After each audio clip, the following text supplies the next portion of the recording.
কোন অবস্থাতেই দাম্পত্য জীবনে স্ত্রীকে খুশি করতে গিয়ে মা বা ভাই বোন বা রক্ত সম্পর্কীয় যারা আছে তাদের কোনো হক নষ্ট করা যাবে না। আমার এতক্ষণের ওয়াজ শুনে যদি আপনি আজ থেকে নিয়ত করেন বউয়ের কথা এখন লেফট রাইট উঠবো বসবো দৌড় দিব ঢুকবো একেবারে গোলাম সাইজা যাবো, সাজেন ভালো কথা, কিন্তু বউ যদি অন্যায় কিছু করতে বলে তখন কোনো অবস্থাতেই করবেন না। শাসন যদি কখনো করতে হয় সেই শাসনের ভিতরে মধু মাখা থাকবে, ছেঁচড়ামি থাকবে না। রাসূল করিম সাল্লাল্লাহু আলাইহি ওয়াসাল্লাম বলেছেন, আর রিফকু মা কানা ফি শাইইন ইল্লা জানা ওয়া মা নুজিআ মিন শাইইন ইল্লা শানা। নম্রতা, কোমলতা এটা এমন একটা জিনিস যেই কোনো বস্তুর সাথে এই নম্রতা যুক্ত হলে সেটা সুন্দর হয়ে যায়।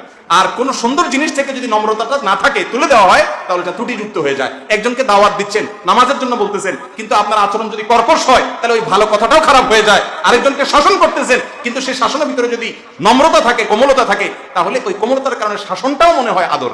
ঠিক না বেটি? স্ত্রীকে শাসন করবেন আদরের সুরে, শাসন ছাড়া যাবে না। স্ত্রী যেন এই জিনিসটা বুঝতে পারে যে আমার স্বামী আমাকে ভালোবেসে শাসন করেছে, সে আমার শত্রু না, চালালে মতো আচরণ করবেন না।